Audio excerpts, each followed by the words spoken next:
Hello there, welcome back to my channel where today I'm going to be playing with the Oceanic palette from Ace Beauté. I do have this palette in the old formulation, and so today's video was a little bit about playing with the colors and a little bit about playing with the formula and seeing how it compared to the palette that I have in the new formulation. So if you're interested in seeing any of that, then don't go anywhere. If you're new to my channel, hello and welcome. My name is Rachel and I am a homeschooling stay-at-home mom who loves to play with colorful eyeshadow. If you want to see lots of colorful content on your timeline, you might want to consider liking and subscribing because I'm currently uploading at least 3 videos a week. Okay, I'm actually really excited to dip into today's palette because it is the one that first caught my eye from their brand. I love all of their color stories, but Oceanic gives me all the feels. I bought it secondhand at the same time as I was buying 2 other Ace Beauté palettes, one of which was the Paradise Fallen, which is their purple palette, and that one's the new formula, but I also bought the Flare palette. I thought the Flare was the new formula, but when I had it in hand, I discovered that it was actually the old formula. And so I'm a little apprehensive, not sure how Oceanic is going to perform because I know that some people had issues with the old formula. However, I have hope because my Flare palette so far has performed very nicely. I don't have any complaints, with it yet. So anyway, I'm excited about today's look. The reason I decided to dip into the Oceanic palette is because I'm wearing this standard old t-shirt. I look terrible in this color. This is not a great color for me, but it's what I threw on this morning and it's gonna work well with my activities for the day. But I wanted to brighten up the eyes and try to make the colors look a little bit more flattering by bringing in a more flattering color on my eyes. So I don't know, we'll see how that works, but I'm just gonna dip right in because I have a little bit of time and let's go. I'm gonna take a blending eye brush from e.l.f. and I wanna start with the shade Seagrass. I really don't know how this palette's going to perform. I know it's the old formula. I'm hoping that it performs beautifully because I love this color story. I'm taking Seagrass and I'm going to put it in my my outer corner and blend it into my crease. I mean, that's just such a beautiful, beautiful color. It's like emerald, but with a tiny undertone of blue. It's beautiful. I love the color. I think today's look is going to be mainly green, because I wanted it to work with my shirt and I don't want to confuse things by bringing in blue. However, the greens that I'm choosing are much more vibrant and jewel toned. Okay, so far that's gorgeous. I'm just going to quickly put it on this eye and then I will dip into a deepening shade. I'm not sure how this formula is going to work, if it will be better to start with the darkest and work my way lighter, the way that I do with Beauty Bay formula, or if it's going to work better the way that I prefer, which is to start light or mid-tone and work my way dark from there. But I'm gonna try the second way, and really I want to see how these shadows build on each other because the older formula is said to have been patchier, and building a darker onto a lighter matte will tell me if it's a patchier formula or not. Okay, so far I'm loving the Seagrass color. I'm now taking a large pencil brush. I'm gonna dip into the shade Turtle, which is a darker matte green.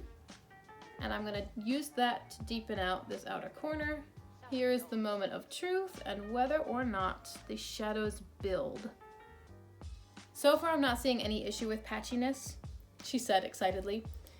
There might be a difference in application if you tap or place the shadows where you want them to be, as opposed to blending them, dragging them back and forth. A lot of times the difference in application will totally alter your results, particularly if you're working with a more finicky formula.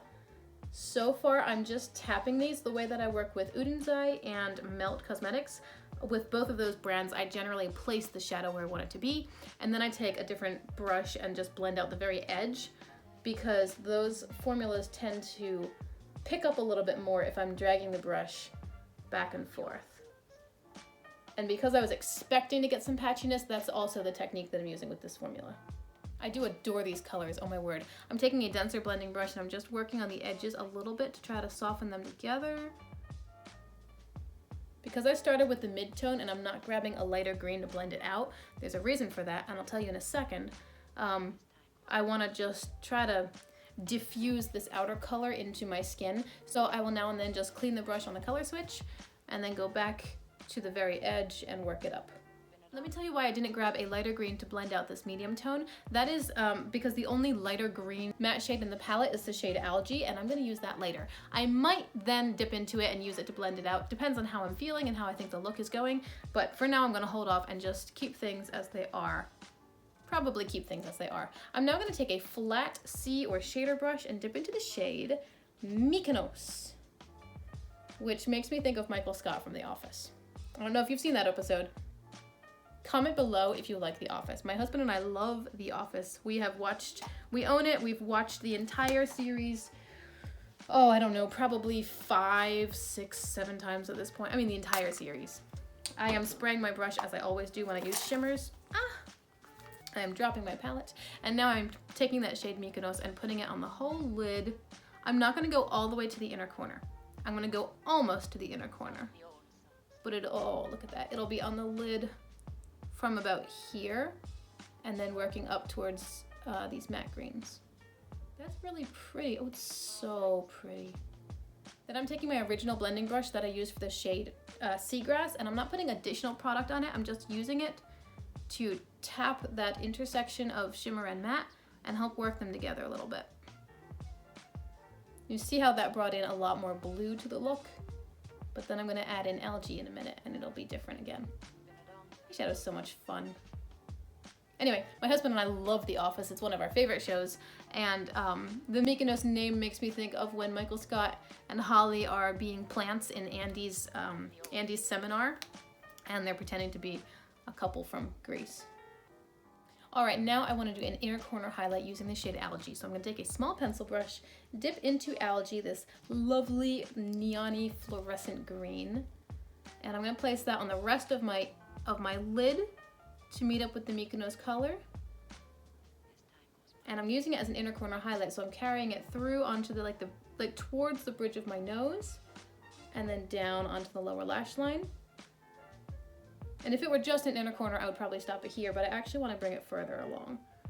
I want it on the lower lash line up until about 2/3 of the way. And now you see that there's this disconnect between where Algae starts and the Mykonos shimmer begins. So I'm going to take the Algae brush with no additional product and just work it onto the shimmer, like so. And then I'll take the shimmer brush with Mykonos, no additional product, and I will work that back and forth towards Algae, and just kind of, they're not going to blend seamlessly because they're 2 different colors in 2 different formulas, but they're going to work together in a relatively cohesive way, and it'll end up looking pretty. And at the end of the day, it's just eyeshadow. I think I'll take that same brush and grab the color Fiji, it's pretty much a matte cross between Mykonos and Algae, and I'm just going to take Fiji and put it right where those 2 colors transition to help with that blend a bit. That's better. And then I can take the brush and go back into Algae and just go back and forth and work it together until I get to a point where I'm happy. And then finally, I am going to take that small blending brush and go into the shade Seaweed, which is kind of the color of my shirt, only a tiny bit less green and a tiny bit more brown. In my opinion, it's rather an unpleasant color, but I think it's going to tie in nicely to the shirt that I'm wearing. And I'm just going to put that on the outer lash line where I stopped the color Algae and meet it at the end where the darker greens show up. And I'll place it there, and then I'll drag the darker greens down onto that area to help work it all together as well. So it brings in a little bit of the brownish green that I'm wearing. It ties into what my clothes are, but it's just a little hint that references my clothes and then obviously livens everything up a bit. Okay, and finally I'm going to take the ColourPop Creme Gel Liner in the shade Aglow. It's just a light green eyeliner. I'm going to place that on my entire waterline. Now you might think that this is overkill. Don't do this step if you like the look the way it is. I do like it, but I want it to be a tiny bit deeper, and I'm curious about something. I'm going to take a small blending brush, and I'm going to take the shade Pacific, which is a dark, like ocean depths blue. And I'm going to put it on top of the turtle shade that I put in the outer corner. Again, I just want to see how the shades build. I mean, I want to add a little bit of depth, a little bit more depth, but I want to see how the shadows build, because blue is a particularly difficult color to formulate, especially dark blues. And I'm just curious. All right, I'm gilding the lily at this point. If I keep touching it up, it's gonna get messed up. So I'm going to go off camera and finish this, and then I'll be back to show you the end result. Okay, here's the finished look. I love how it turned out. I love it, I love it. I'm wearing the ColourPop lip oil in the shade Hey. And let me tell you what my final thoughts are on this palette. Remember, this is the Ace Beauté Oceanic palette in the old formulation. So the issues that I was expecting to have would be buildability. I was expecting that the dark mattes would have trouble building on top of other mattes.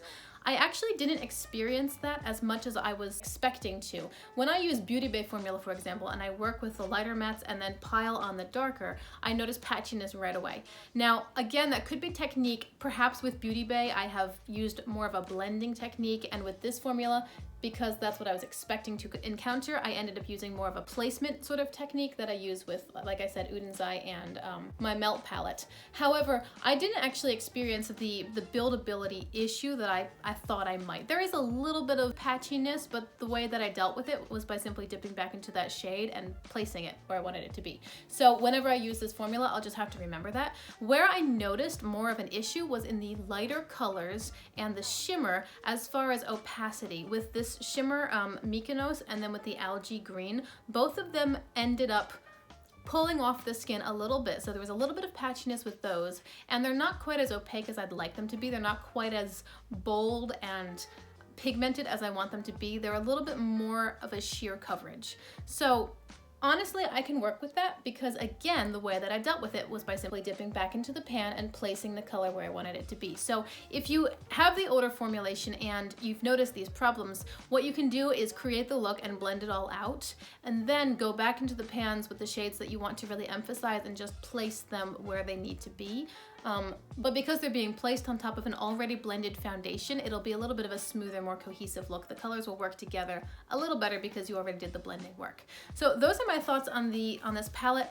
I love the look. I love the color story of this palette. I was thinking that if I really, really hated how it performed, I would at some point, not now, but at some point spend the money and get the newly formulated Oceanic palette because I just adore the color story. However, I think that I can work with this, and because I have so many palettes in my collection, I'm not interested in spending the money to get basically a replacement of what I already have, since I can clearly make what I already have work. I can't wait to play with it more. I like that you can go blue, you can go green, you can go light, you can go dark, you can go more neutrally, you can go more vibrant and jewel toned. It's just a really versatile palette considering that it's basically a 2-color story layout, but I love it. So I hope you enjoyed this video, hope you enjoyed the look. Remember to like and subscribe if you want to see more, and until we see each other again, I hope you have a wonderful day. Bye! I forgot Mykonos. Blast. Shoot, no, that's not what I wanted to do. That's not what I wanted to do. Shoot, shoot, shoot, shoot. Shoot, shoot, shoot, shoot. Shoot, shoot, shoot. Oh, Mykonos. I know.